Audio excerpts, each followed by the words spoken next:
Boa noite a todos que estão nos assistindo e os que ainda vão assistir. Hoje, 6 de fevereiro de 2024, nós vamos ter uma conversa com um advogado tributarista, advogado penalista, criminalista, que reside em São Paulo, doutor Roberto Guastelli, que nós temos o privilégio de hoje estar junto com ele para trocarmos ideias sobre esse caso tão emblemático como é o caso de Lucas Porto, nosso filho. Boa noite, Roberto. Boa noite, seu Célio. Eu que agradeço a oportunidade de estar aqui participando, né, dessa nossa conversa aqui, porque a gente vai discutir sobre o processo do Lucas Porto, tá? Então, eu me sinto muito honrado de poder fazer parte aqui, né, dessa entrevista. Certo. Nós vamos seguir um certo roteiro baseado nos embargos de declaração junto ao Tribunal de Justiça do Estado do Maranhão, que é a fase que o processo hoje se encontra. Foi dada entrada à apelação em 2022, foi julgado em 2023 e hoje, esse ano, deve ser julgado os embargos, e aí vai depender do decorrer. E sobre esses embargos, que foi uma peça produzida pelos advogados de defesa de Lucas Porto, nós vamos abordar alguns temas que eu acho importante para todos nós familiarizarmos sobre o caso. Primeiramente, eu pediria que postasse um vídeo que é durante a audiência de custódia em 14 de novembro de 2016. Por favor.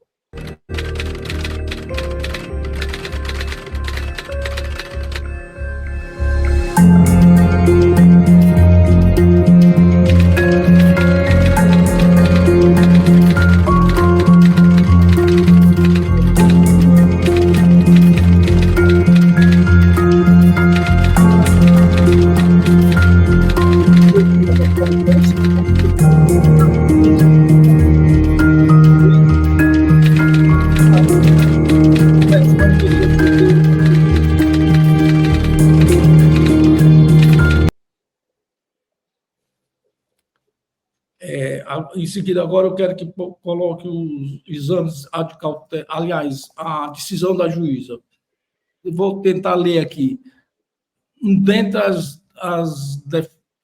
decisões que a juíza proferiu naquela data, ela diz: defiro ainda o requerimento ministerial a fim de encaminhar o autuado para a realização de um novo exame de corpo de delito diante da afirmação do autuado Lucas Leite Ribeiro Porto de maus tratos quando da sua entrada no centro de triagem nesta data. Aí podemos ver também os documentos que penderam ao pedido da juíza, que são os exames de lesão corporal A. Foi identificado se há ofensa à integridade corporal ou à saúde do paciente, sim. Qual o instrumento ou meio que produziu a ofensa contundente? Assinado por doutor Heber de Arruda Antunes, em 16 de novembro de 2016. Está nas partes dos processos. E o outro, também, no dia 14 de novembro de 2016, assinado pelo Fernando Moreira da Silva Neto, médico. A pergunta foi a mesma: se há ofensa à integridade corporal ou à saúde do paciente, sim. Qual o instrumento ou meio que produziu a ofensa? Instrumento de ação contundente.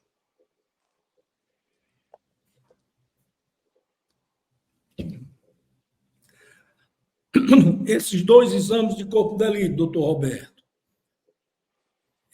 onde ficam as assinaturas desses dois médicos? O poder que eles têm de confirmarem, atendendo a um pedido judicial de fazer o exame de corpo de delito para verificar a alegação que o nosso filho sofreu naquela data. Fica por isso mesmo? É uma coisa normal, porque é natural a pessoa ser ofendida, ser torturada, que leva, apesar de constar no processo, autoridades terem participado dessa documentação e não tomar as providências. O que é que você comenta?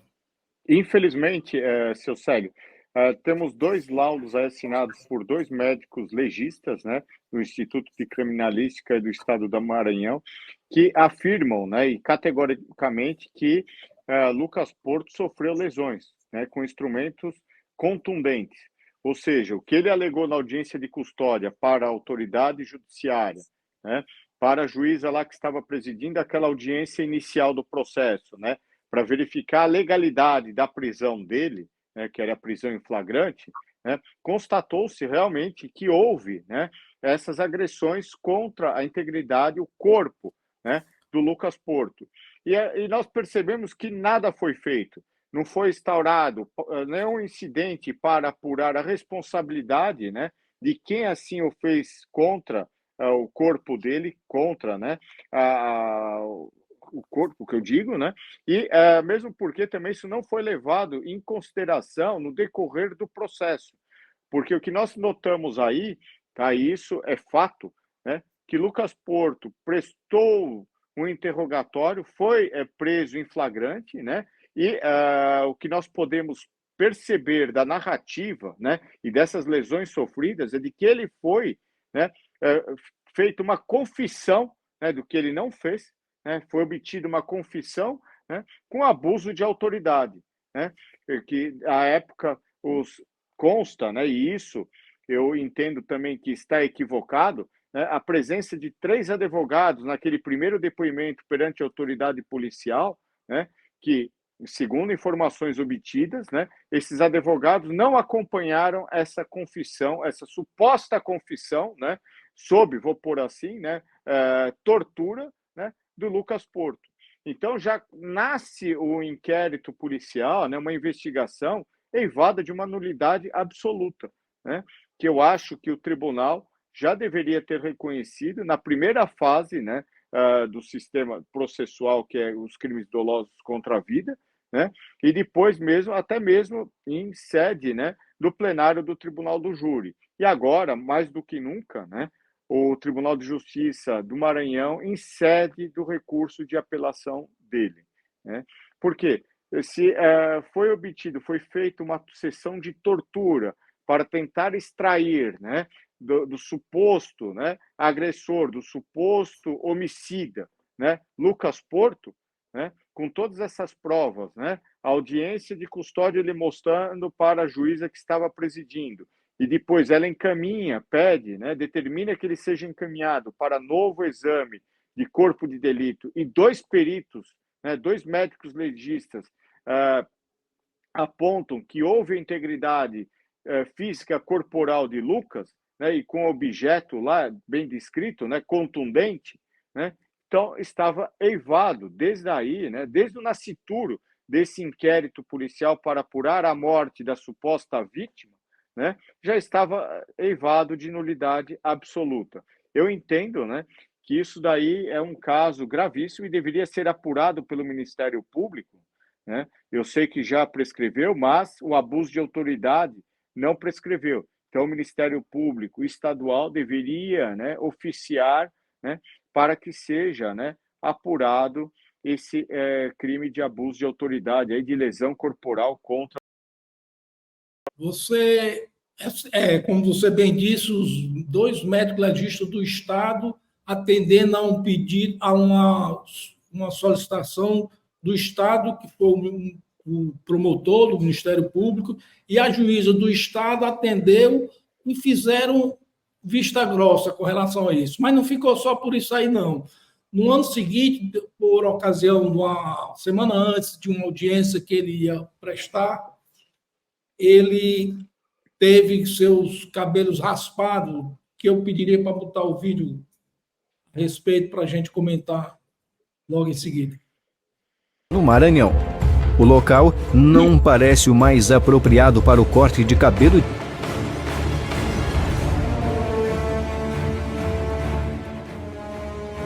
Sua imagem não poderia ser de um bacharel em direito, empresário, pai de família e filho e irmão amado. Sua imagem tem que ser de um prisioneiro do governo do estado do Maranhão. Como Lucas Porto não aparenta esse estereótipo, veja que os servidores públicos do sistema prisional do Maranhão não pouparam forças e esforços para agredir, humilhar e raspar os cabelos de Lucas Porto. Se você observar bem as imagens, vai ver que o momento da tortura física e psicológica está sendo fotografado e filmado pelo próprio diretor do presídio. E são essas as imagens de Lucas Porto.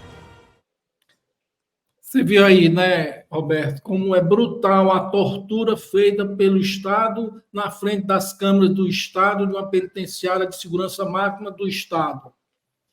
Aí nós temos aí uma ação truculenta, né, dos agentes penitenciários, uma verdadeira barbárie que eles fizeram com o Lucas Porto aí, né, como você bem disse, Célio, filmado pelas câmeras do Estado, né? O próprio Estado gravou isso, tem essas imagens, né? Tanto é que vocês conseguiram cópia dessas imagens, né?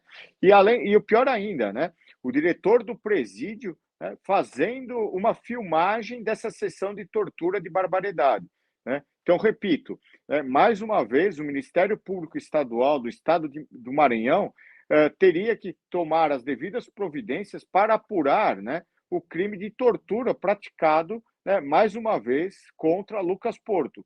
Até então, né, vou colocar assim, inocente desse processo. Então, eles fazem uma sessão de tortura para fazer não só uma tortura física, mas uma tortura psicológica, né, que isso causou, com certeza, traumas inimagináveis para Lucas Porto, né, simplesmente, né, para poder mostrar para a sociedade, né, olha, conseguimos aqui, né, agredi-lo, fazer, né, e ele cortar o cabelo de uma forma brutal. É isso. Vamos agora sobre a rigidez da ação penal. O magistrado, o desembargador, ele citou: eventuais nulidades no inquérito não teriam o condão de afetar a rigidez da ação penal. Eu discordo dessa afirmação do desembargador relator, né, do processo, né, do recurso de apelação. Por quê? Porque essas nulidades do inquérito policial contaminaram toda a ação penal, né? A ação penal, né, dos crimes dolosos contra a vida, a primeira fase de pronúncia, a segunda fase do tribunal do júri e do plenário, né? Se essas atitudes tomadas durante o inquérito penal, né, são nulas, né, assim, evadas de nulidades absolutas, elas não poderiam ter sido apresentadas no plenário do júri, né? Ou seja, todas essas provas que foram coligidas, né, essas agressões que não foram levadas em consideração, né, toda a parte documental dos laudos, né, o laudo necroscópico, depois as perícias dos celulares, a perícia do DVR, tudo isso que houve essa contaminação lá no nascituro, né, se elas já nasceram podres, né, elas não poderiam ter sido aproveitadas, né, durante o processo. Então, eu acredito que, mais uma vez, o Tribunal de Justiça, né, do Estado do Maranhão, né, se equivocou, né, com relação a essa afirmação, que eventuais nulidades no inquérito não teriam condão de afetar a rigidez da ação penal. Eu acredito, né, e sou favorável de que essas nulidades do inquérito afetaram, sim, né, a ação penal. Porque se elas não tivessem sido consideradas levadas, né, a cabo no processo penal, com certeza a ação penal não teria uma denúncia, não haveria uma sentença de pronúncia e não haveria uma sentença condenatória pelo tribunal do júri. Como você, na área do direito, encara a jurisprudência diametralmente opostas em diversas situações, nos casos processuais? Às vezes, no próprio processo, de uma determinada época, o juiz, ou o ministro, ou o desembargador, o magistrado, enfim, ele acata uma jurisprudência e depois, por não ser interessante naquele outro momento, ele inverte a situação. E isso fica assim mesmo, porque tem casos registrados no nosso caso, por exemplo. Infelizmente, assim, é que eu falo, né? O direito não é uma ciência exata, seu Célio, é uma ciência humana, né?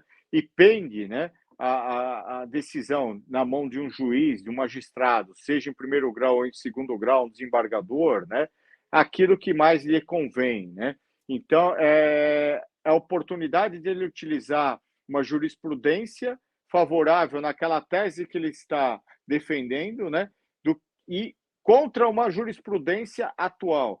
Então, infelizmente, nós temos isso, e isso é fato, né, no nosso sistema judiciário, né, que juízes aplicam, né, de acordo com a conveniência e oportunidade. E aqui, né, eu quero deixar bem claro que, com certeza, a defesa técnica de Lucas Porto, né, ingressará com um recurso especial para o Superior Tribunal de Justiça, né, questionando até mesmo essa jurisprudência, né, porque aí é uma divergência, né, de entendimento jurisprudencial. E, com certeza, e quiçá, né, o Superior Tribunal de Justiça adotará um entendimento único, naquela certeza de que o direito, né, tem que ser interpretado conforme a jurisprudência, né, mais favorável ao réu. E aqui nós estamos falando de um processo penal, né, então tem que ser a decisão mais benéfica, né, para o réu, né, e aí a gente pode aplicar até mesmo o princípio in dubio pro réu, né,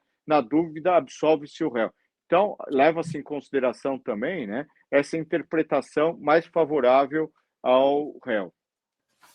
Quebra de cadeia de custódia. No caso do nosso filho, teve vários casos com relação a isso. A gente, em pleno século XXI, a gente adota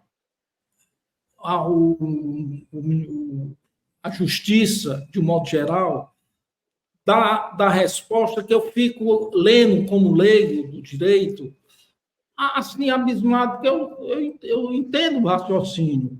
Dizer que a lei de custódia só foi aprovada, é a lei número 13.964/2019, e os atos são de novembro de 2016.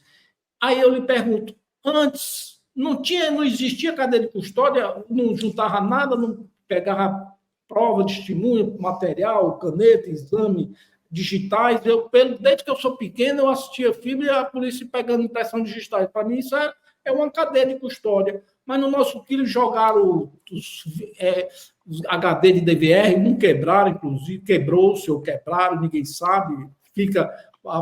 O Estado recebeu o HD direito, que viram, e várias pessoas no próprio condomínio onde a vítima residia verificaram que o HD estava bom. Aí, no trânsito, para fazer o laudo, é que aparece um deles defeituoso. Mas nós vamos comentar especificamente sobre isso mais na frente. Mas eu queria que você fizesse um comentário do caso do Lucas Porto, essas deficiências que prejudicaram demais, estão prejudicando a defesa dele. Apesar de eu assistir o voto do relator dizendo, né, que a lei, né, não se aplicava ao tempo do fato, que a lei é de 2019 da cadeia de custódia, que regulamentou, né, deu um esqueleto geral para, né, a produção da prova pericial. Anteriormente à legislação de 2019, como o senhor bem disse, né, desde o início do Código de Processo Penal, sempre houve uma observância aos procedimentos da coleta das provas, né? Sejam provas, como o senhor disse, uma impressão digital, fosse uma coleta de exame de sangue lá da vítima ou do suposto autor de um crime, né? A coleta de aparelhos celulares, de aparelhos de computadores, né? Isso sempre houve essa observância, né, em respeito, né, ao contraditório e à ampla defesa. E aqui no caso de Lucas Porto, como o senhor bem disse, né, não foi observado nada disso. Colocou-se todo, vamos dizer, o material colhido de prova, né, num saco de lixo e jogou-se fora, né? Ou seja, despendeu-se, né, todo aquele processo que foi feito investigativo, né, e sem a cautela, né, de guardar isso até o trânsito em julgado de um processo. Mesmo porque, vou colocar assim, um exemplo, exemplificando, né? Quando uma arma é apreendida, né, isso antes da lei de cadeia de custódia e da legislação, né, referente ao sistema de armamento, né? Que eu lembro, isso eu já tenho mais de 26 anos de profissão. Não existia uma legislação específica. Era apreendida uma arma, essa arma era guardada, né? Era feita a perícia dela, né? E essa arma ficava até o trânsito em julgado do processo. E o promotor ou a defesa podia requerer num tribunal do júri, né, a apresentação dessa arma, né? Então, ou seja, sempre existiu, né, a preservação da prova, né, que é mais importante para o processo, porque essa preservação da prova, né, vai fazer, né, a fundamentação daquele crime. E aqui no caso de Lucas Porto, como o senhor bem colocou, né, o DVR foi coletado de uma forma correta, né, mas quando chegou lá no Instituto de Criminalística já não estava perfeito, né? O celular foi recolhido e depois foi feito, né, a extração de dados, e essa extração de dados não observou os procedimentos, né? Foi feita uma tabela de Excel, né, quando não poderia ser feito isso, né? Ou seja, houve toda uma manipulação da prova, né, em interesse, né, de alguém. Então, esse que é a questão, né? O porquê, né? Que eu digo, não existia a legislação a 13.964 regulamentou a cadeia de custódia, né? Mas a preservação da prova sempre existiu, né? E o porquê que não, vamos dizer, o Tribunal de Justiça do Estado do Maranhão, né, não aceitou essa preservação da prova? E aí, por exemplo, num dos HDs do DVR, ele funcionou e foi tirado algumas, foram pinçadas algumas imagens do Lucas, especificamente chegando, o Lucas saindo, isso e aquilo. Mas não foi preservado. Por que que não tiraram a cópia integral daquele DVD e devolveram para o condomínio o DVD original dele? E o Estado ficaria com aquilo para saber quem veio, quantas vezes, o que aconteceu ontem, antes de ontem, há 15 dias. Normalmente, esses DVR duram de 7 a 30 dias, né? As imagens ficam preservadas. Mas vamos mudar. Não, então, e seu Célio, assim, deveria, né, preservar, né, todo o Na conteúdo íntegra, daquele, a íntegra do HD, né, que fosse de uma semana, né, 15 dias, 30 dias, né, para poder ter. desculpe, concluando. Para Não, poder para ter. poder a defesa, né, e até mesmo a acusação ter todo o conteúdo, não como foi feito, né, de forma pincelada, ou seja, extraíram-se somente alguns dados, né, para poder, né, vamos dizer, fazer aquilo que lhes interessavam. Por que que é difícil para a polícia ou para a justiça entender esse nosso lamento, essa nossa súplica, essa nossa clemência, que hoje eu já estou nesse nível de estágio, Roberto. Me permita dizer isso. Tá, seu Célio, eu entendo o seguinte, que é mais fácil, né, pincelar os dados que interessam do que guardar, preservar toda a cadeia de custódia, né, todo, vamos dizer, por aqui nesse caso, o DVR na íntegra, né, porque é mais fácil, porque dá trabalho, né, e eles não querem trabalho. Infelizmente, é isso que eu tenho percebido no dia a dia da minha atividade. Teve, sobre esse aspecto, o caso que eu participei de uma live recente de Guaratuba, onde foi preservado os áudios, não eram as imagens, os áudios dos depoimentos, que, por ocasião, na época do júri, em 82, 92, não me lembro bem agora, não foram ouvidos totalmente, não sei porquê. E depois de 30 anos, no ano passado, eles entraram com a revisão criminal e conseguiram ouvir na íntegra, através de um pesquisador que fez um trabalho belíssimo em cima disso, o Ivan. E aí eles foram inocentados em cima da preservação dos áudios. Demorou, mas pelo menos conseguiu. Mas vamos agora ao assunto novo aqui. Na votação no julgamento da apelação, os desembargadores entenderam e confirmaram que o Lucas ficou parado por 8 minutos ao celular. Como é que eles dão essa decisão e nos laudos não aparece nem essa ligação? Como é que esse encontro de provas, essa diferença de provas? Como fica isso no processo? Essa divergência de provas aí. Tá? Só complementando a minha dúvida, Roberto, não fica caracterizado que o telefone do nosso filho Lucas, ele ficou, depois que foi entregue à polícia, no dia 14, ele ficou ligado ao mundo por 11 dias, recebendo, fazendo ligação, interagindo em grupo de redes sociais e tudo mais. E aí fica caracterizando que eles fizeram algum trabalho, porque, ora, se os desembargadores consideraram e afirmaram que o Lucas passou o celular em cima das provas que estão nos processos, por que essa ligação não está no aparelho? Alguma coisa está acontecendo. Ou ela foi tirada ou ela está escondida. Ou foi mal feito o laudo. Aí eu ainda mais, complementando o meu raciocínio, por que não dá a perícia no celular da vítima, que é ao outro lado da conversa, e que não ficou, aliás, ficou 3 dias na mão da irmã, mas está de posse do Estado, o Estado pode, a qualquer momento, fazer um laudo através do Celebrite. Essa demanda foi pedida aqui no tribunal, nós recorremos, está no STJ em fase de embargo e declaração também. Mas não é simples. Se teve um júri, o acusado diz que recebeu a ligação, os desembargadores concordam que ele falou o celular, e por que não sabe quem foi com quem essa ligação? A dúvida é só essa, é simples, é só fazer o programa, aplicar o programa, é fácil, coisa rápida, e tiraria essa dúvida. Então, seu Célio, o que eu entendo, né, é que o desembargador relator, né, agora no julgamento da apelação, entendeu que as testemunhas lá comprovaram os 8 minutos e não precisaria dessa prova.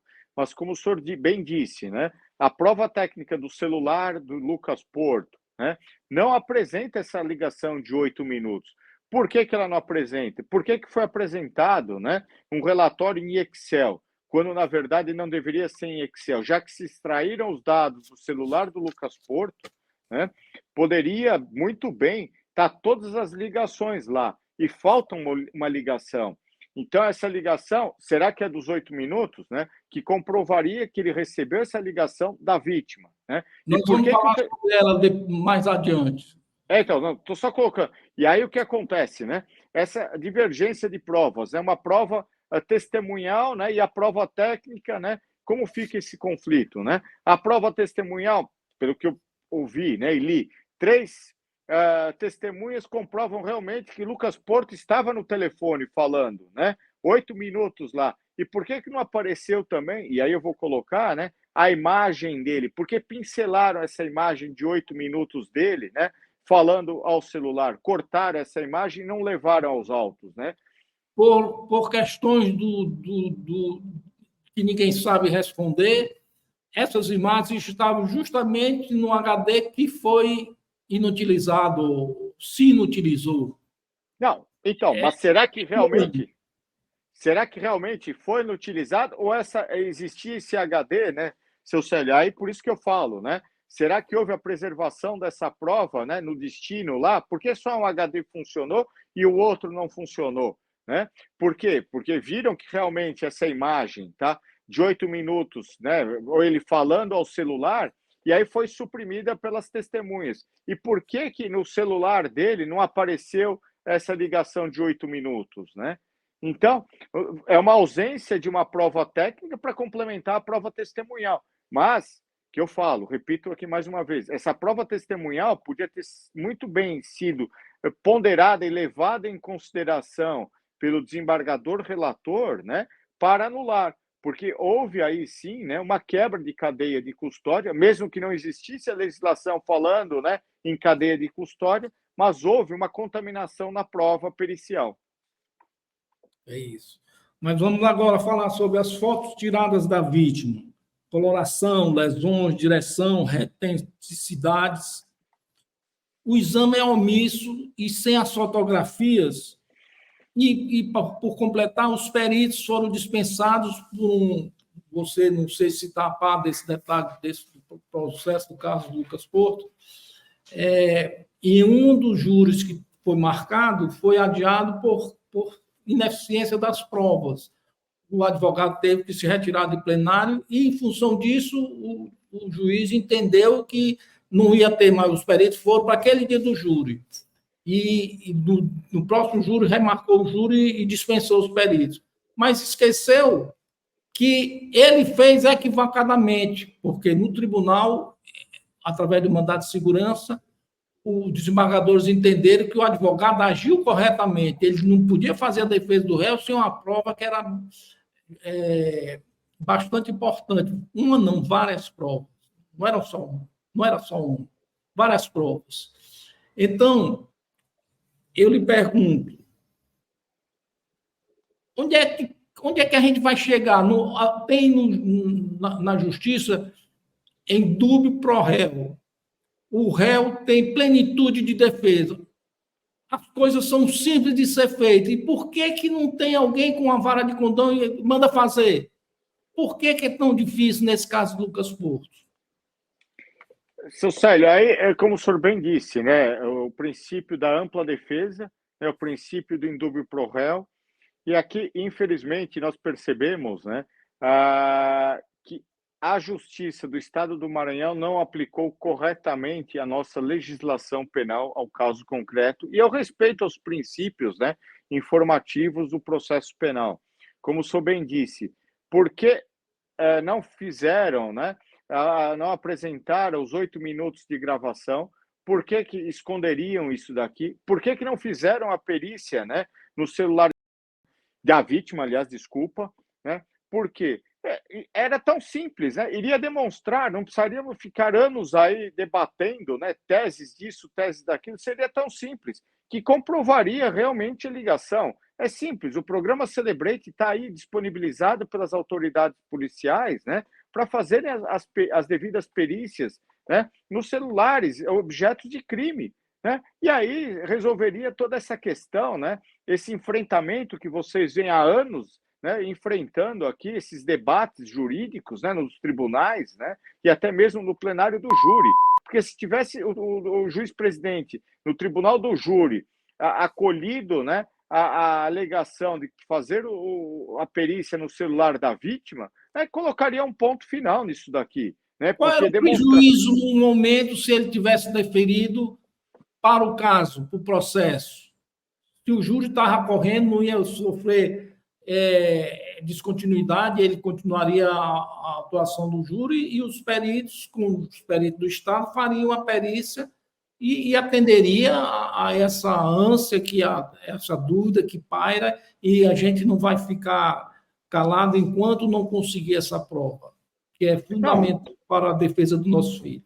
Mas agora vamos tentar... Desculpa, comente. Não, por isso que só para concluir, seu Sérgio, por isso que eu digo que é imprescindível, né, essa análise do celular da vítima, porque isso aí põe uma pá de cal, né, em toda essa celeuma aqui que estamos debatendo, essas teses jurídicas, né, o porquê não fazer, né, o porquê essa negativa, né, do Estado autorizar, né, a entregar o celular da vítima para uma perícia, né, ou seja, demonstraria total, né, a verdade da alegação de Lucas Porto, de que ele estava em ligação 8 minutos com a vítima, né? Colocaria uma pá de cal e demonstraria a total, vamos dizer, inocência dele. Agora nós vamos comentar a respeito de uma incongruência brutal que tem no laudo de pericial com relação às imagens do condomínio Gavey Park. Onde estão os 8 minutos e os demais minutos? Eu pediria que botasse aí 2 fotos. Essas fotos foram tiradas do laudo, são bem claras, para as pessoas entenderem. No dia 13 de novembro de 2016, às 15h54, o Lucas está descendo pelas escadas no térreo. Há uma diferença de 1 minuto e 23 segundos. Na mesma data, às 15h55 e 41, o Lucas já está passando pela portaria com o seu veículo. Mas se os desembargadores disseram que o Lucas ficou parado 8 minutos no térreo quando desceu as escadas, como é que esse laudo ainda está no processo? Se ele não foi julgado irregular, adulterado, ou seja lá que termo use a um lado dessa natureza? Porque não cabe 1 minuto e 23 segundos em 8 minutos de conversa que foi visto para pelo menos 5 pessoas, fora as que não prestaram depoimento. Não, exatamente, seu Célio. Mais uma vez aí, né, o julgamento foi contrário à prova dos autos. Se o tribunal, o desembargador relator, né, reconhece que Lucas Porto ficou 8 minutos no telefone, né, então realmente esse laudo do DVR dessas imagens é imprestável, né, porque dá uma diferença de 1 minuto e 30 segundos. Então ele reconhece, o desembargador reconhece, não pelo laudo pericial do DVR, né, mas sim pelo depoimento de 3 testemunhas, o síndico e mais 2 pessoas, de que Lucas Porto estava ao telefone celular conversando com alguém, né? E ficou essa imagem por 8 minutos, né? O porquê levou em consideração, né? Esse laudo aqui do DVR, que é realmente gritante, né? E esse laudo aqui, com certeza, né? Não prova que Lucas, né? Vou por bem dizer, né? Estava ou não estava no condomínio, porque poderia muito bem ter sido manipulada essas imagens aí. Inclusive, o próprio delegado que presidiu o inquérito, em depoimento em várias etapas, ele confirmou que viu esse Lucas parado por 8 minutos. Então, seu Célio, só mais uma colocação, eu não lembrava que era o delegado, né? Então, se o delegado, né, uma testemunha, né, ele é um funcionário público, né? O depoimento dele tem uma certa valoração a mais do que o síndico do condomínio. Por que que os juízes, né, o desembargador relator, não levou em consideração esse depoimento da autoridade policial, que tem fé pública, vamos assim por bem dizer, né? Porque ele Diga, Pois não. desculpa. Não, Desculpa, eu porque ele relatou, né, em depoimento, né, que viu o Lucas 8 minutos conversando, né? Se ele tem essa fé pública, né, ele tem uma certa valoração, né? E aí na jurisprudência a gente tem, né, que os policiais, sejam civis, sejam militares, né, o depoimento, quando é colocado em contradição, né, vem a jurisprudência, e isso é pacífico, que os policiais civis ou militares têm uma certa presunção, aquele depoimento ter uma valoração maior, né, numa condenação ou numa absolvição. E por que não foi feito isso? Pois é. Ainda sobre essa manipulação das imagens, eu vi em alguma parte do processo comentário do magistrado comentando que não, mas só por causa de uma dúvida dessa vai prejudicar o laudo. Esse laudo, como você bem disse, é imprestável. Ele devia ter sido pedido, rasgado na frente de todo mundo e jogado no lixo, porque não bate. O laudo é um laudo. A pessoa e o perito ser dispensado, ele teria que estar no júri lá para explicar onde é que cabe esses 8 minutos em 1 minuto e 23. Eu queria saber qual era a resposta dele. Mas vamos continuar. É sintomático que o HD que foi danificado tenha sido justamente o que continha as imagens do Lucas por 8 minutos ao celular no térreo. Sobre esse aspecto, eu vou pedir para passar um vídeo aqui, onde, por ocasião do júri, a defesa pediu que fosse feita a perícia no celular, para tirar essa dúvida de uma vez por todas. E vamos ouvir o vídeo, que é bastante interessante a conversa desse vídeo, o magistrado falando. Quarta vara do Tribunal do Júri. Os jurados foram submetidos ao quesito do julgamento do acusado Lucas Leite Ribeiro Porto sobre a necessidade do aparelho iPhone da vítima ser submetido à perícia. Quesito: conforme solicitado em plenário pela defesa do acusado para suprir falta que prejudique o esclarecimento da verdade, o jurado entende necessária a realização de perícia no aparelho iPhone pertencente à vítima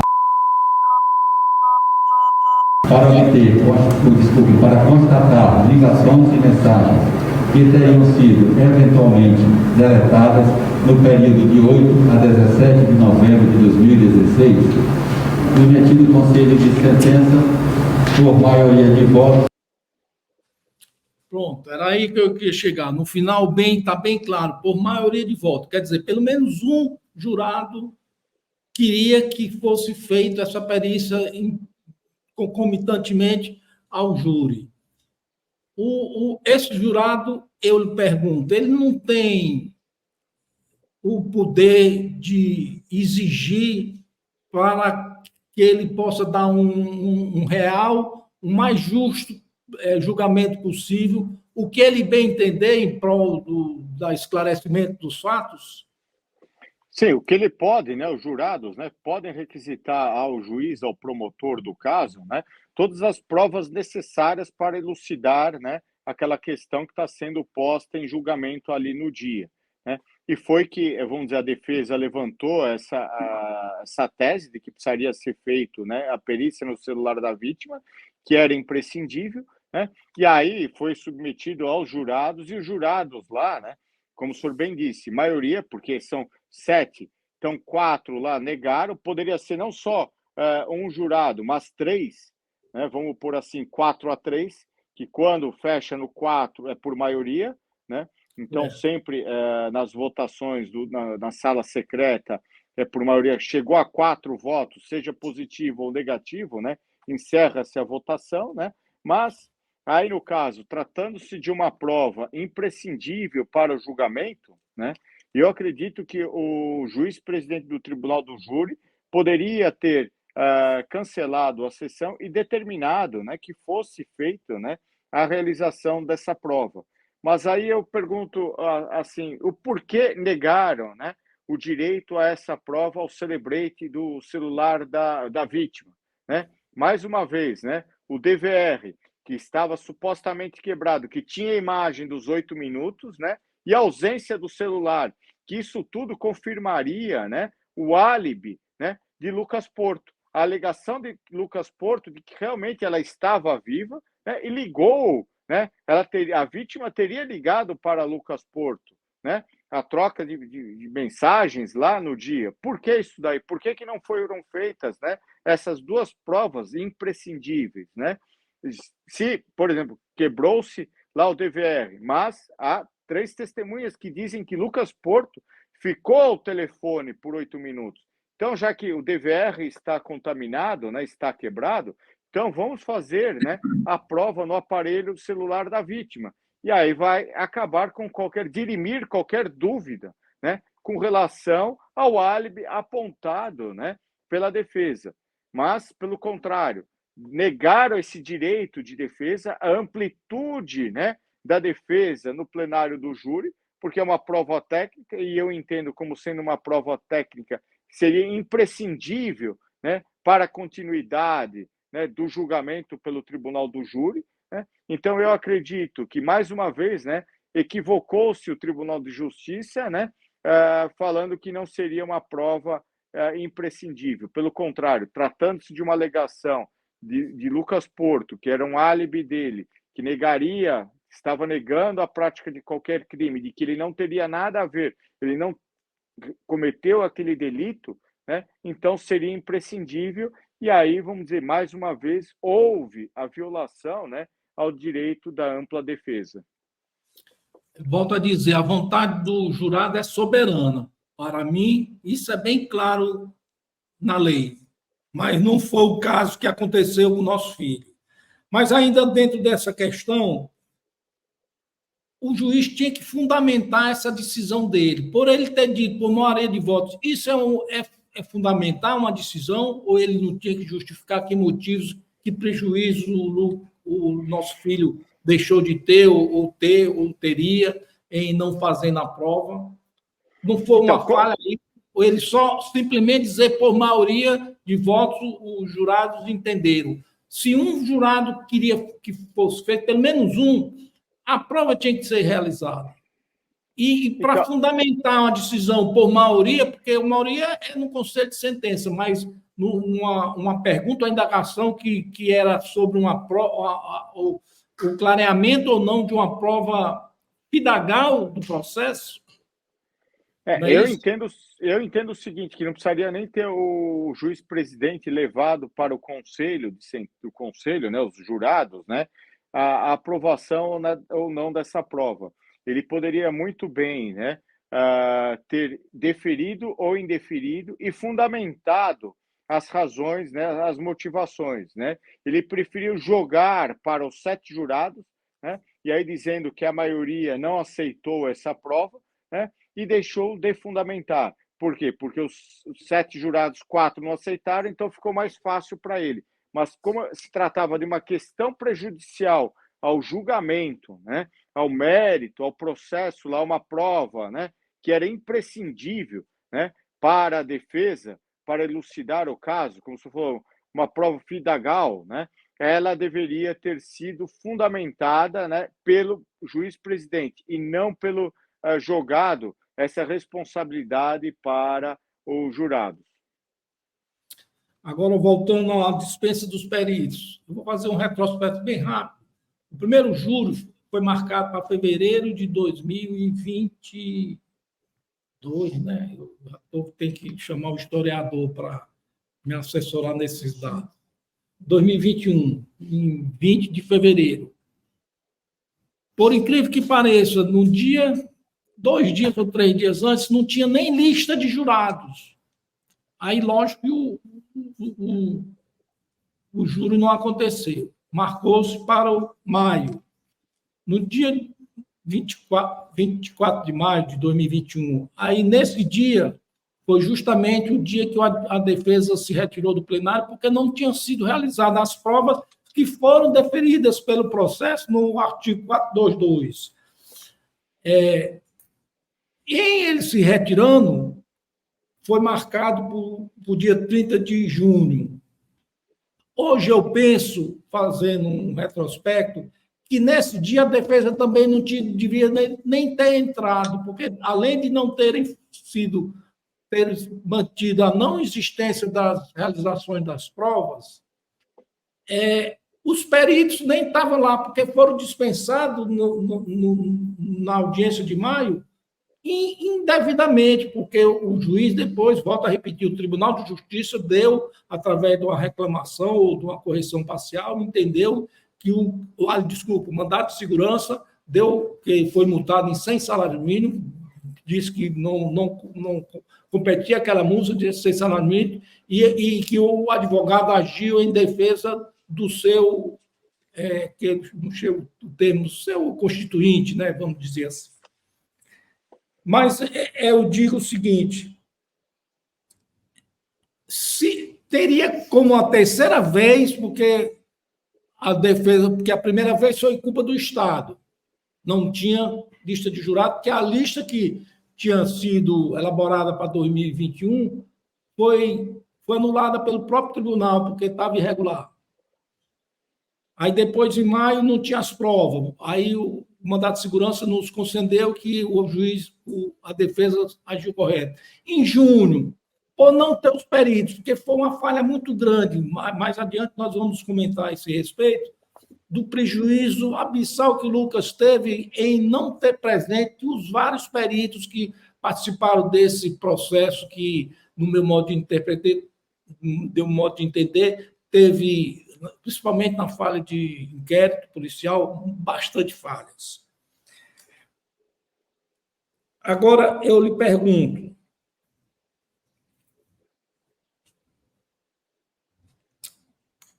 tem muitas falhas no processo com relação, vou ler aqui para não me falhar a memória, tem resposta a inúmeras questões. Desapareceram fotos, os vídeos na íntegra, coloração dos hematomas, direção das lesões, o marco temporal errante ou post-mortem, o diálogo entre os peritos oficiais e assistentes técnicos contratados pela defesa. Não seriam cruciais num júri de respeito, um júri sério, para que fosse julgado realmente dentro da lei brasileira? Não, exatamente, seu Sérgio. O que você já viu anteriormente, o que você tem a dizer a respeito? Então, tudo isso daí, essas respostas que não foram dadas pela justiça, né, principalmente a ausência dos peritos, a ausência de fotos, né, no exame necroscópico, né, o vídeo na íntegra, né, foi o cerceamento do direito de defesa, né, e a amplitude, né, do julgamento pelo tribunal do júri, tá? Eu acredito que poderia ter pedido os advogados não terem entrado mais uma vez na sessão do tribunal do júri, né, com todo respeito à decisão do juiz-presidente, né, e ter novamente pedido, né, reiterado, tá, a apresentação dessas provas, que seriam provas cabais, assim eu vou por bem dizer, né, para provar a inocência, né, de Lucas Porto, né, ou seja, a tese de defesa que ele estava arguindo desde a primeira fase do processo criminal, né, e é o que foi negado, né, esse direito de ele produzir essas provas. Então, houve uma violação ao contraditório, né, e à ampla defesa dele. Que isso, em nenhum momento eu vi, né, os desembargadores, né, no julgamento da apelação, principalmente o relator, colocar como violação ao devido processo legal e ao contraditório, e à ampla defesa de Lucas Porto. Bem lembrado, é que essa decisão de fazer a perícia no celular da vítima foi dada pelo próprio magistrado que presidiu o júri. E ele passou por cima dessa decisão e depois resolveu rasgar essa decisão. Não precisa mais fazer, não.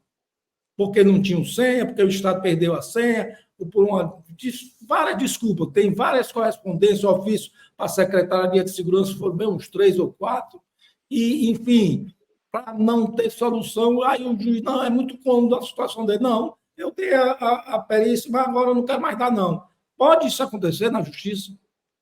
Não, infelizmente, né, aí houve uma retratação do juiz, tá, isso prejudicou a ampla defesa de Lucas Porto, né, que poderia ser objeto de um recurso cabível, tá, e até mesmo quando iniciasse a sessão do Tribunal do Júri, né, os advogados dele, né,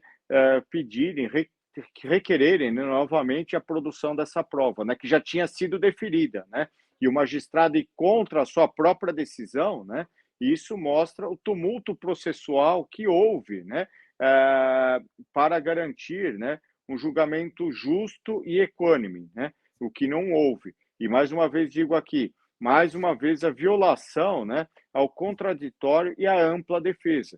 E aí o que está demonstrado é o cerceamento, né, ao direito de defesa de Lucas Porto, e até mesmo, né, o direito de liberdade dele, que ele está desde o cárcere, desde novembro de 2016, e com tantas nulidades, né, um réu primário, né, vou pôr assim, dezenas de nulidades aí absolutas, né, que não foram consideradas pelo Tribunal de Justiça aí do Estado do Maranhão. Agora eu vou pedir para postar um vídeo onde um diálogo do promotor com o nosso filho Lucas. A atividade policial diz. Ele passa, ele recebe uma ligação de 8 minutos. Mas no laudo que colocam, laudo de informática aí 1612 de 2016, o perito é Natanael Souza de pai, Souza de mãe. Eu estou saindo 15h54, em 40 segundos eu estou no meu carro. Marco é como diz um professor meu de engenharia. Não se briga com números. 8 minutos é 480 segundos. Eu quero saber como é que 480 encaixa em 40 segundos. Porque o processo hoje é de um acusado que a vítima ressuscita depois que ele sai do local do crime, que estão dizendo. Que me liga, ele passou 8 minutos com ele. E aí?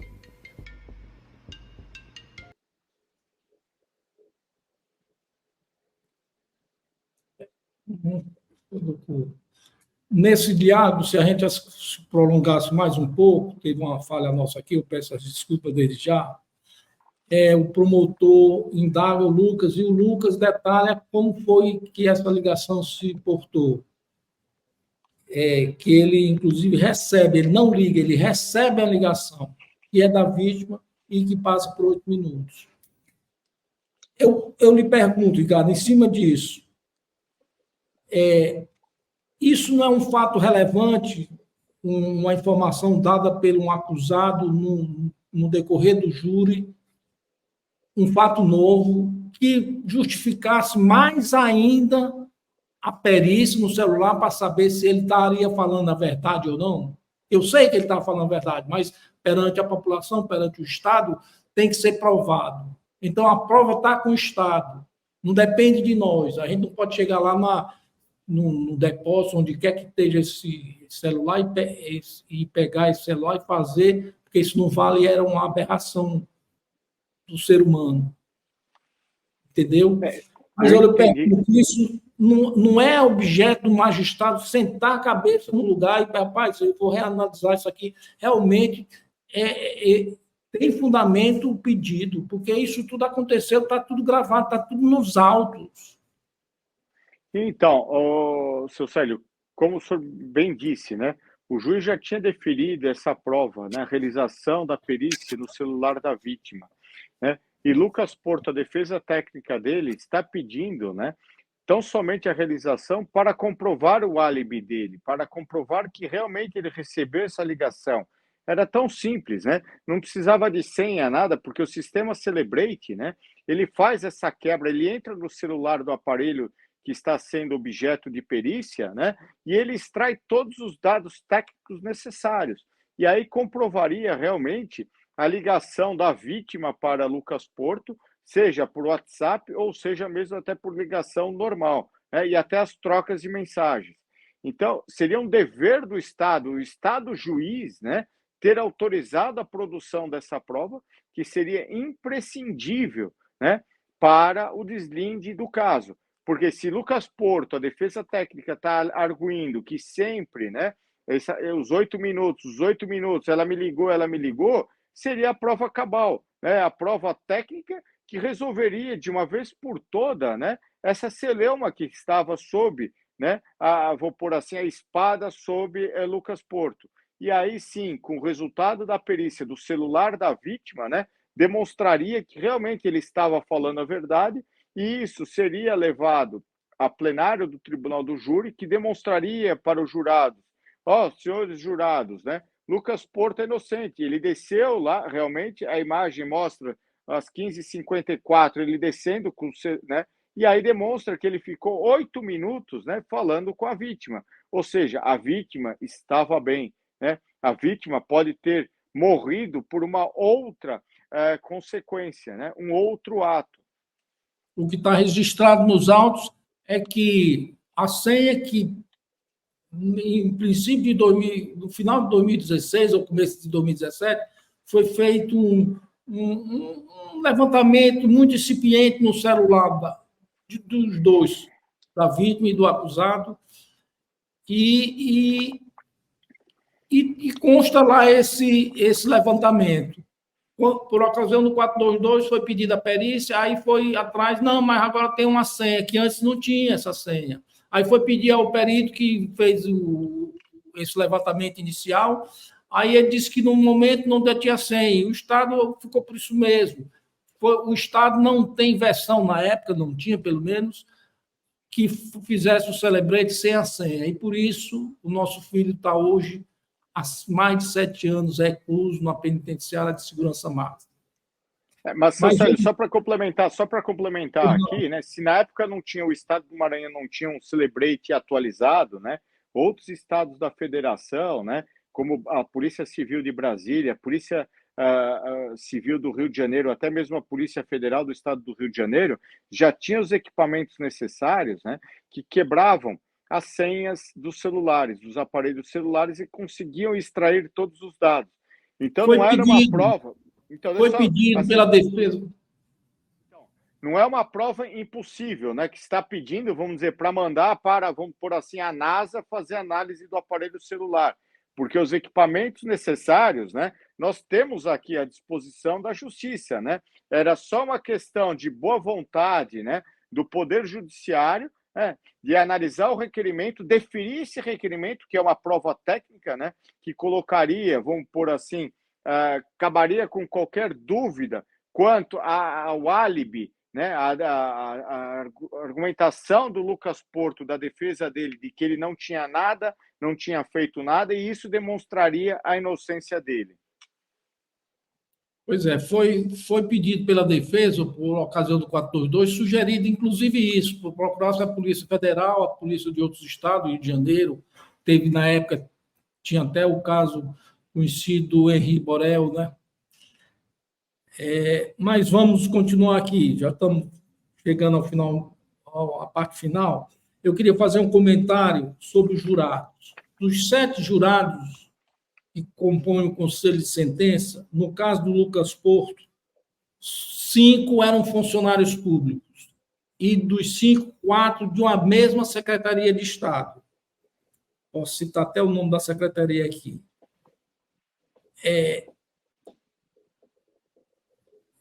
O juiz, uma semana antes, teve um júri, onde normalmente eles sorteiam, antes do júri, 9 jurados para ir completando a lista que vai sendo utilizada no decorrer do ano. E consta lá, está no processo, que foram sorteados 10 jurados para implementar a lista da 4ª Vara do Tribunal do Júri. E desses 10, todos os 10 eram funcionários públicos. Agora eu volto um exercício anterior.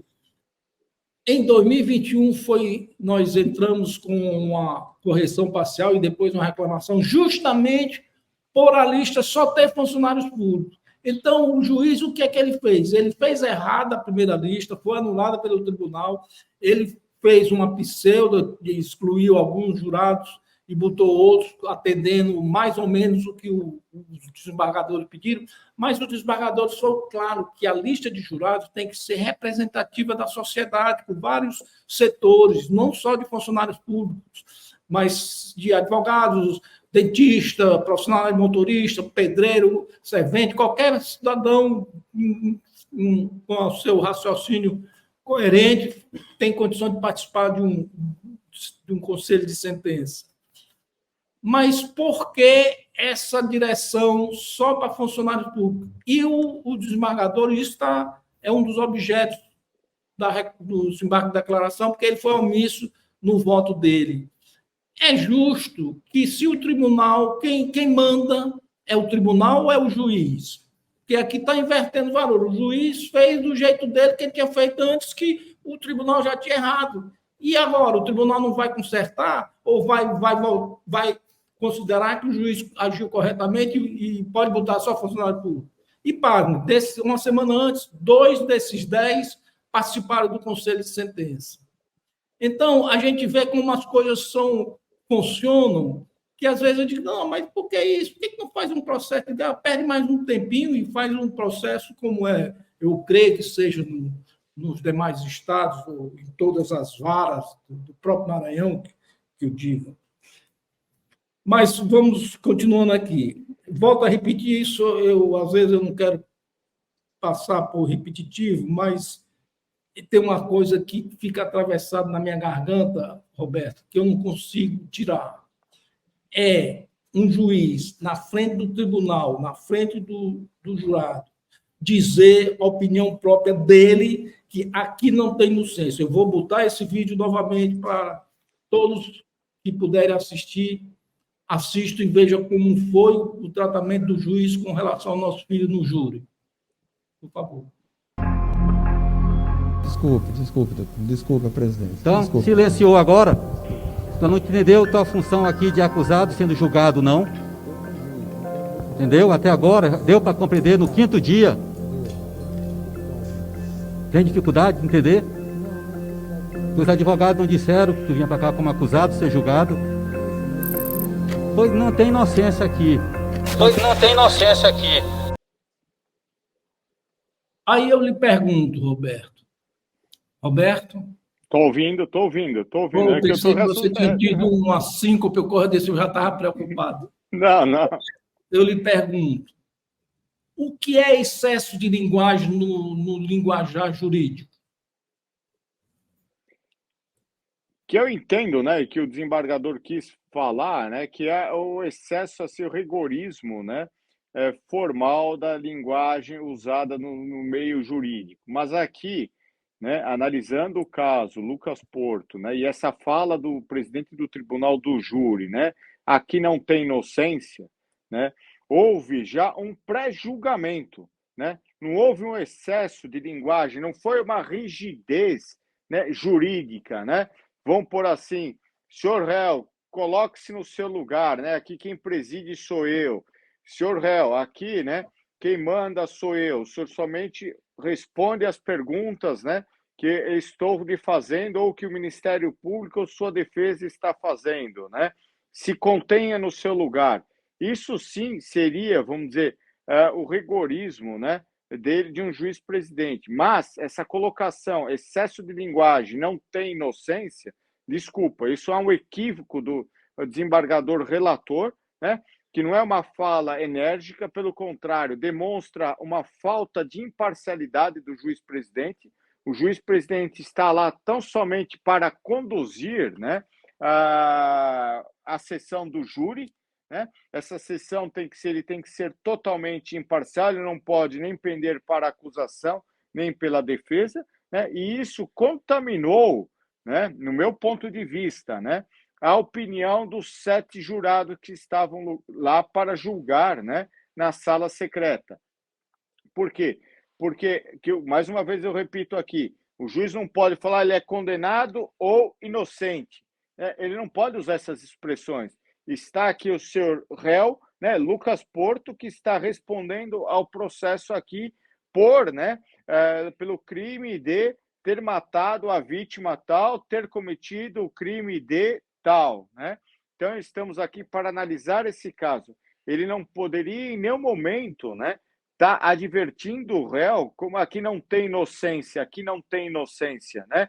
Isso, para mim, houve uma quebra aí da imparcialidade, que seria motivo até mesmo para uma nulidade da sessão do tribunal do júri, né? Repito aqui, porque não é excesso de linguagem, é um pré-julgamento, uma total falta de parcialidade na condução dos trabalhos. Né? O magistrado, repito aqui, juiz-presidente do Tribunal do Júri, que presidiu essa sessão, jamais poderia ter falado assim. O que ele poderia ter dito para Lucas Porto, aqui, né, quem dá as ordens, quem manda aqui nas regras, né, sou eu, né, juiz-presidente. Então, você vai responder as perguntas que estou lhe fazendo ou que o Ministério Público, acusação, assistente de acusação, estão lhe fazendo, ou a sua defesa. Né? Não de pré-julgar, né, o réu lá que está, vamos dizer, há 5 dias, né, sendo submetido a um júri popular.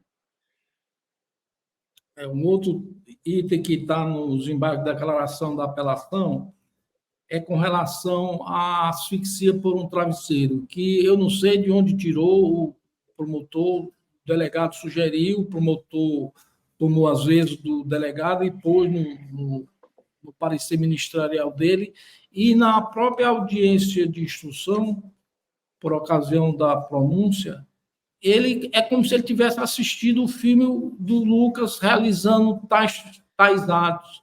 Botou um travesseiro na mão do Lucas, não sei de onde ele tirou esse travesseiro.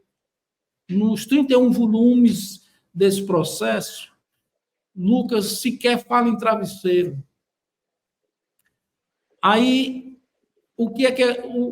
agora, o que é que os jurados não entenderam, não sei porquê, mas foi bastante densa a defesa dos peritos contratados pela defesa, porque eles explicaram uma coisa muito simples, qualquer leigo entende. Se você vai asfixiar uma pessoa com um travesseiro, ou com uma coxa, ou com alguma coisa, objeto, você vai fazer uma pressão tal no rosto da pessoa que ficam marcas, que são justamente as máscaras das asfixia, no linguajar médico. E nessa, o laudo do Estado não aparece. A vítima não tem nada debaixo dos dentes, na boca, as manchas. Aí eu volto àquela questão que a gente comentou há pouco, a dispensa dos peritos. Os peritos participando do júri, por ocasião desses debates, com os peritos assistentes técnicos contratados, iam chegar a uma conclusão que os mais beneficiados, o nosso filho ia ser beneficiado por tabela, mas os mais beneficiados seriam jurados que iam ter informação técnica precisa, contundente com o caso, mas a isso a gente não teve essa defesa, nós não tivemos essa oportunidade. E é o que a gente pede nesse processo há mais de 7 anos, é isso, que dê uma oportunidade, que abra os olhos, que não pode ser a imprensa botar a goela abaixo uma pessoa que é isso, que é acusado disso, que é réu confesso, que é assassino, estuprador, que é aquilo e aquilo outro, sem ao menos ter transitado em julgado. Mas vamos ao outro, penúltimo tema. Deixa só assim, fazer um complemento nisso, no que o senhor falou, né? Com relação ao travesseiro, né? A alegação do Ministério Público de que Lucas teria, vamos dizer, sufocado a vítima, né, com um travesseiro, né? Eu li boa parte, o senhor pode até me corrigir se eu estiver equivocado, né? Mas desde o início não foi feita a apreensão, né, de nenhum travesseiro nos autos. Não consta, né? Teve uns recortes de fronhas, eu não sei em que... Não, recortes... Então, mas vamos... Peraí. Das fronhas, travesseiro não, das fronhas. Das fronhas, exatamente. Então, das fronhas, para ver se tinha algum material, se tinha sangue, alguma coisa nesse sentido, né, seu Célio?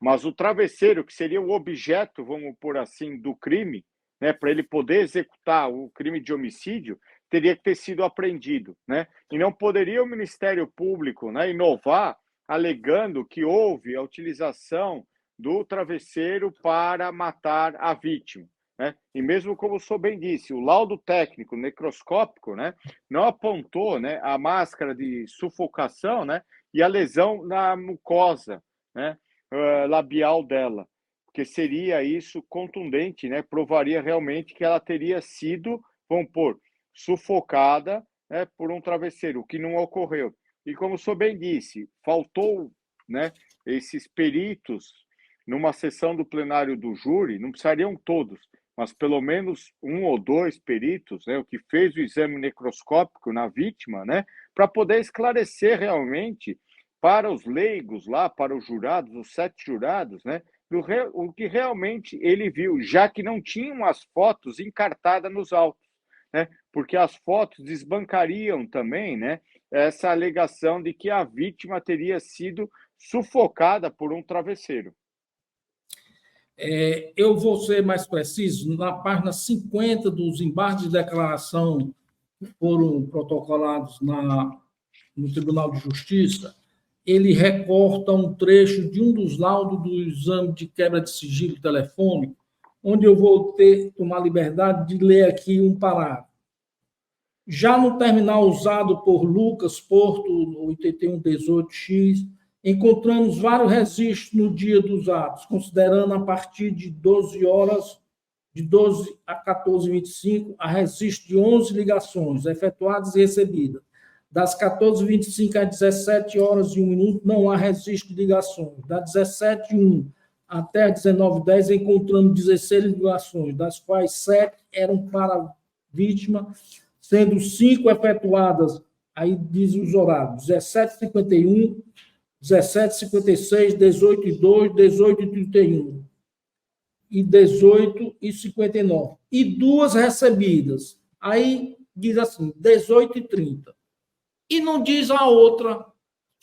Ele recebeu 2. O próprio laudo está nos autos, está na embaixo de declaração do desembargador, relator e a turma da 2ª Câmara Criminal do Tribunal de Justiça do Maranhão tem que ler o processo, ler as peças finais e o processo para ratificar ou não o que o advogado está escrevendo. Foi dito pelo perito do Estado e 2 ligações recebidas, 18h30, uma. E a outra, que hora foi? Aí eu lhe pergunto, poderia ser justamente a que está faltando? Não, exatamente, por isso que eu falo, né? O laudo, eu dei uma olhada no laudo, não só o laudo escrito, mas como o laudo apresentado pelo Instituto de Criminalística em planilha Excel, né? Que falta realmente uma ligação. Aberta, se fosse pelo menos com planilha Excel com senha, mas aberta. A primeira vez que eu peguei, eu tomei um susto. Se eu mexer aqui sem querer no teclado, eu vou alterar o processo. Não, exatamente. Então, realmente, isso daí demonstra, né, a fragilidade desse laudo, né, e essa conclusão aqui de que realmente está sendo omitida uma ligação, né, e essa ligação, quiçá, né, por isso que se fosse feito, né, a perícia no celular da vítima com o Celebrate, né, daria essa ligação recebida. Então, realmente, aqui há vou pôr assim, o desembargador relator não analisou corretamente o laudo, né?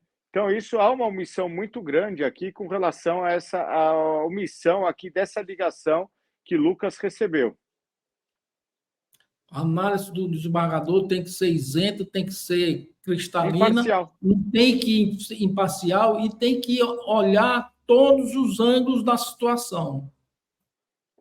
Exatamente, não só levar em consideração, né, a acusação. Ele tem que ser um órgão, como o senhor disse, imparcial, né, que possa ler tanto o que a acusação está apontando, quanto a defesa técnica, né?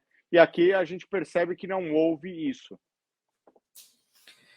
E, finalmente, o conjunto da obra, o que você teria a nos brindar, os que estão nos acompanhando já há mais de 1h17, sobre o conjunto da obra desse processo, caso Lucas Porto, há 7 anos, do que você já tomou conhecimento? Resumindo, assim, em poucas palavras, para quem está entrando na primeira vez numa live sobre o assunto, está querendo se inteirar dos fatos. Aqui eu entendo, tá, seu Célio, que há um erro grosseiro, né, de nulidades aí absolutas que são insanáveis, né, desde o início, desde o nascimento da investigação, tá, até agora o julgamento final, né, pelo Tribunal de Justiça do Estado do Maranhão do recurso de apelação. Então, uma sucessão de erros, né, de nulidades absolutas, as quais, né, são gritantes, né, aos operadores do direito que operam, assim, na amplitude da defesa de um cidadão, de um réu, que está sendo processado de uma forma, vou colocar assim, equivocada, que não teve garantido o seu direito ao contraditório, à plenitude da defesa, né, que o Tribunal do Júri tem que garantir, né, além da paridade de armas, vou pôr assim, tanto da acusação como da defesa, né, amplitude da defesa técnica, e o que não aconteceu aqui, né, principalmente, né, com o celular da vítima, né, que não foi periciado, que é uma prova, vou pôr assim, cabal, né, para demonstrar, né, a tese da defesa de inocência dele, pois ele teria descido, né, do apartamento dela e conversado com ela embaixo. Isso, né, que 3 testemunhas, inclusive um delegado, que é uma autoridade policial, presenciaram, né, viram, né, as imagens antes de ser danificado o DVR contendo essa imagem, né? Então não foi só uma pessoa leiga para poder dizer, não, ele era amigo da vítima, né? Aliás, amigo do réu, né? Então pode estar contaminado esse depoimento, né? Pode não ter a imparcialidade, mas pelo contrário, quando se tem uma testemunha, né, nesse conjunto de testemunhas que provam que Lucas ficou 8 minutos ao telefone conversando, né, e conversando com a vítima, né, segundo o seu depoimento, né, então é uma prova assim cabal, né, a perícia no celular da vítima. E uma pergunta, só respondendo a uma pergunta que eu vi uma pessoa colocou aqui, se ser levado ao Tribunal Penal Internacional, né? Infelizmente não, porque esse crime é de jurisdição nacional, no âmbito do Estado brasileiro. Aí cabe agora a defesa técnica entrar com um recurso especial para o Tribunal de Justiça, ao Superior Tribunal de Justiça em Brasília, né, e até mesmo ao Supremo Tribunal Federal, né, por violação de princípios, né, que estão no artigo 5º, né, da Constituição Federal, entre eles, né, a plenitude de defesa, né, e a garantia ao contraditório e ao devido processo legal, que, repito, aqui foram violados esses direitos básicos de qualquer cidadão e que precisam, né, ser remediados, né? E o único remédio vai ser o Supremo Tribunal Federal, né? Eu acredito que se acolher o recurso, um recurso extraordinário para o Supremo, né?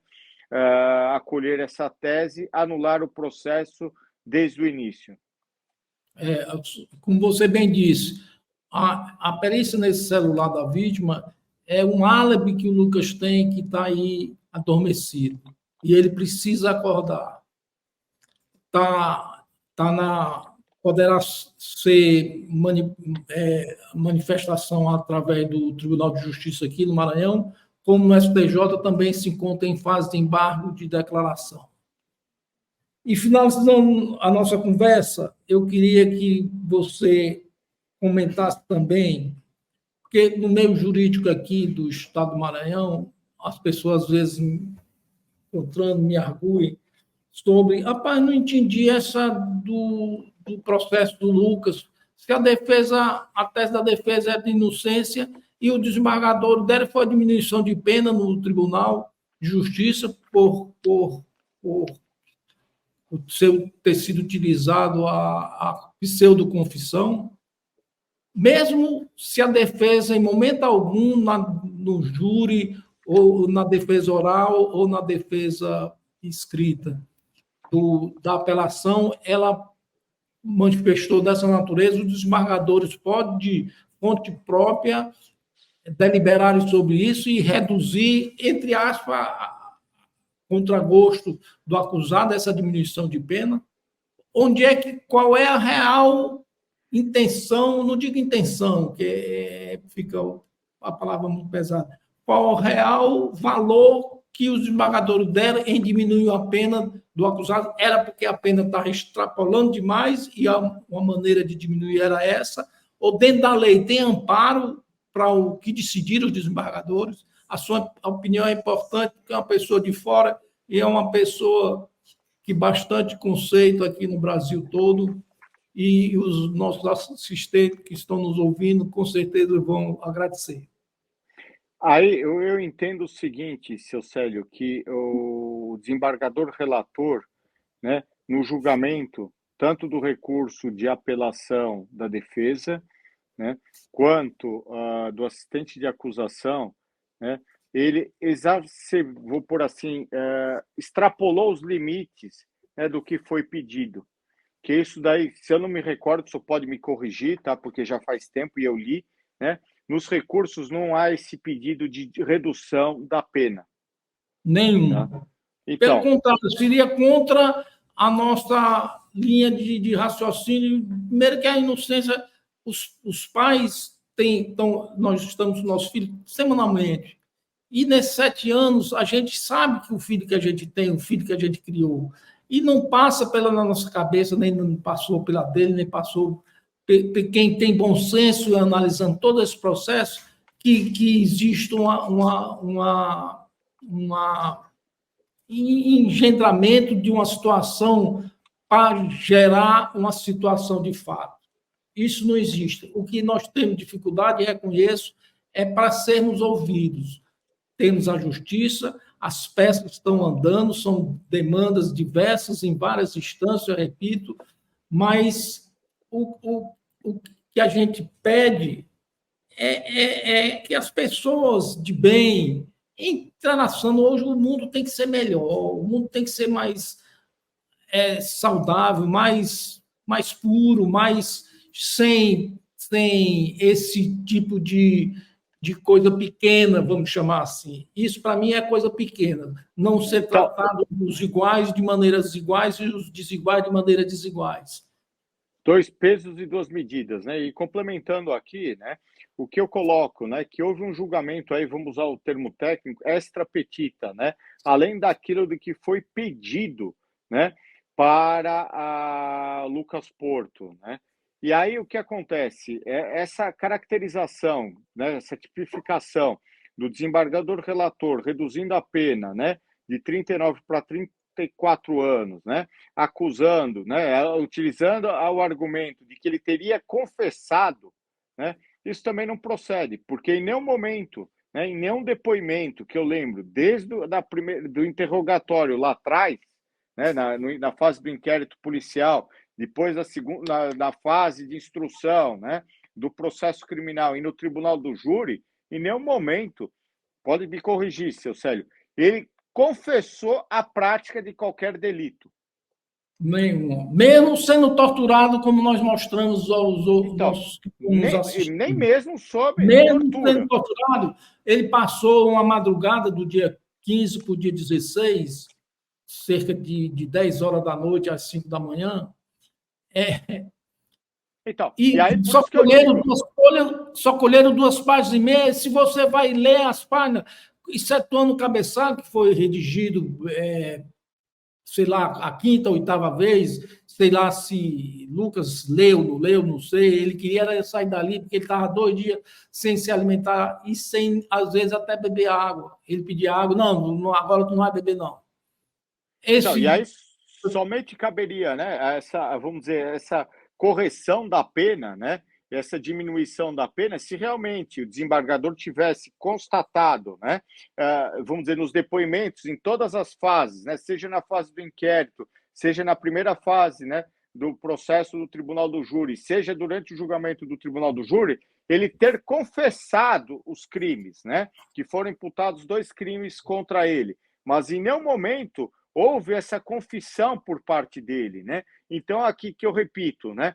Há um equívoco muito grande, né? Foi um julgamento fora daquilo que foi pedido, e isso sim também é causa, né, de uma nulidade no Superior Tribunal de Justiça, que pode ser corrigido isso daqui também.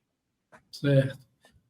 Eu queria agradecer a todos os nossos acompanhantes, os que estão nos ouvindo, nos assistindo, e em especial o doutor Roberto Guastelli, que se dispôs de esse tempo conosco para esclarecer essas dúvidas, tecer os seus comentários contundentes, e sua agenda eu sei que é muito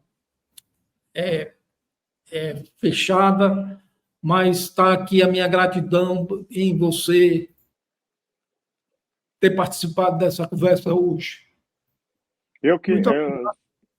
Seu Célio, eu que agradeço aqui a oportunidade de, mais uma vez, fazer uma live esclarecedora desse caso, porque é um caso gritante, assim, de total descaso das autoridades, né, judiciárias, né, que têm o poder na mão de poder corrigir a história, né, os fatos, como realmente aconteceram. Eles têm esse poder, não custava nada deferir a quebra do sigilo telefônico da vítima, né? Tão somente para provar a inocência de Lucas Porto. Então, esse é um caso assim que me chocou desde que, quando eu recebi as informações há praticamente 2 anos atrás, né? Recebi todo o material, tenho acompanhado, né? E assim a gente vê que, infelizmente, né, a justiça não está sendo feita, né? No caso que deveria ser feito de uma forma equânime para os 2 lados, tanto a acusação como a defesa. E, pelo contrário, a gente percebe que a balança está pendendo para mais um lado, né, em desfavor, né, como eu repito aqui novamente, ao princípio da ampla defesa do Lucas Porto, tá? E eu agradeço, né, assim, a confiança no meu trabalho, tá? E mais uma vez, muito obrigado. Obrigado, uma boa noite a todos. Boa noite a todos.